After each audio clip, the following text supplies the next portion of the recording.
నమస్కారం. ఉద్యోగులు, పెన్షనర్లు, ఉపాధ్యాయులకు సంబంధించిన ప్రతి అప్డేట్, ప్రతి సమస్య పట్ల సపోర్ట్ కోసం మన ఛానల్‌లో వస్తున్న వీడియోస్‌ని లైక్ చేయండి, సబ్స్క్రైబ్ చేసుకోండి.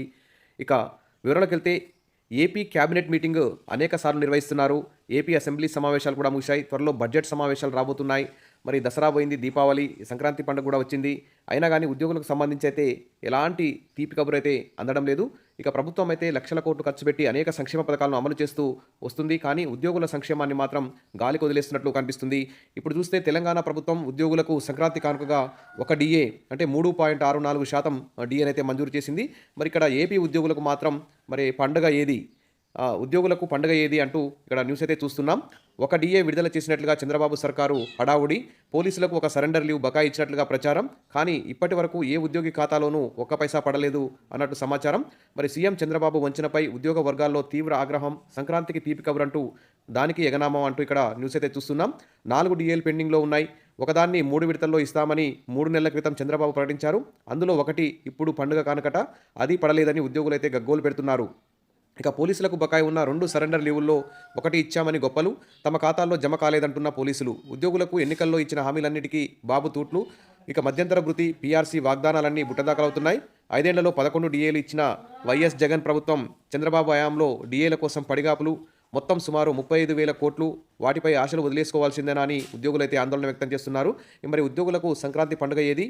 ఇక కానుకలు కాదు మాయా అంటూ వైఎస్ జగన్ 2019లో అధికారంలోకి రాగానే హామీ ప్రకారం 10 రోజుల్లో 27% మధ్యంతర భృతి ఇచ్చారు. చంద్రబాబు 2024 ఎన్నికల్లో అనేక వాగ్దానాలు చేశారు. గెలిచాక వాటిని పట్టించుకోవడం లేదు.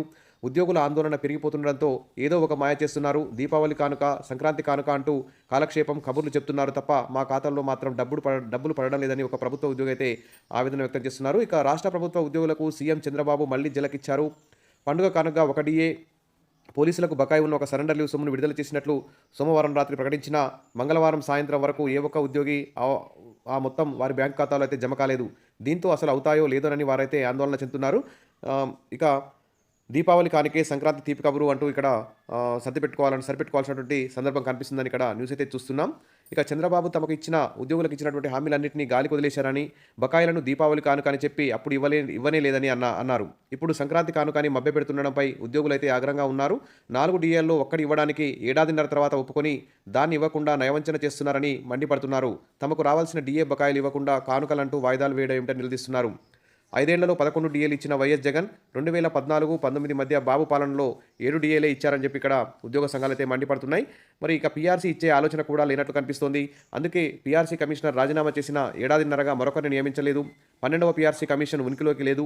కమిషన్ నియమించడానికి చంద్రబాబు సిద్ధంగా లేనందున పీఆర్సీ ఇచ్చే ఉద్దేశమే లేదని స్పష్టమవుతుంది. మరి పీఆర్సీ ఆలస్యమవుతున్నందుకు ఉద్యోగులకు వెంటనే మధ్యంతర భృతి ఇవ్వాలి. కానీ మధ్యంతర భృతి కూడా ఇవ్వడం లేదు. మరి ఉద్యోగులకు పెండింగ్ బకాయిలు 35,000 కోట్లు ఉన్నా ఇప్పటివరకు ఎంత విడుదల చేశారో చంద్రబాబు చెప్పడం లేదు. ఇక ఈ విధంగా పీఆర్సీ కమిషన్ ఏర్పాటు చేద్దామనే ఆలోచన లేదు, మధ్యంతర భృతి ఇద్దామనే ఆలోచన లేదు. కాబట్టి ఉద్యోగులైతే చాలా లక్షల్లో నష్టపోతున్నారు. మరి కాంట్రాక్టు ఉద్యోగులను రెగ్యులరైజ్ చేస్తూ వైఎస్ జగన్ ప్రభుత్వం చట్టం చేయగా చంద్రబాబు దాన్ని తుంగలో తొక్కింది. ఒక ఉద్యోగిని కూడా క్రమబద్ధీకరించలేదు. కాగా అవుట్సోర్సింగ్ ఉద్యోగాలపై పాత విధానాన్ని తెచ్చేందుకు ప్రయత్నిస్తూ ఆప్కాస్ను ఎత్తివేయడానికి సిద్ధమవుతుండడంతో ఉద్యోగులు లబోదిబోమంటున్నారు. ఇక గ్రామ, వార్డు, సచివాలయ ఉద్యోగులను దారుణంగా వేధిస్తున్నారు. వారికి పండుగ నాడు తీపి కబురు అని చెప్తున్న మాటలు ప్రచారమేనని స్పష్టమవుతుందని ఇక్కడ చూస్తున్నాం. సరే ఏది ఏమైనా ఉద్యోగుల, పెన్షనర్ల, ఉపాధ్యాయులకు సంబంధించిన పీఆర్సీ కమిషన్ మాత్రం వెంటనే నియమించాలి. తర్వాత వారికి ఆ పీఆర్సీ రిపోర్ట్ వచ్చే వరకు మధ్యంతర భృతి 30% వెంటనే విడుదల చేయాలి. తర్వాత బడ్జెట్లోపు ఉద్యోగుల ఆర్థికేతర సమస్యలన్నింటినీ కూడా పరిష్కరిస్తారని చెప్పేసి రాబోయే క్యాబినెట్ మీటింగ్లో ఉద్యోగులకు సీఎం చంద్రబాబు నాయుడు గారు గుడ్ న్యూస్ చెప్తారని చెప్పేసి అందరూ కూడా భావిస్తున్నారు. ఒక విష్ ఆల్ ద బెస్ట్. మరిన్ని అప్డేట్స్ కోసం మన ఛానల్ని సబ్స్క్రైబ్ చేసుకోండి, వీడియోస్ అయితే లైక్ చేస్తూ ఉండండి. Thank you.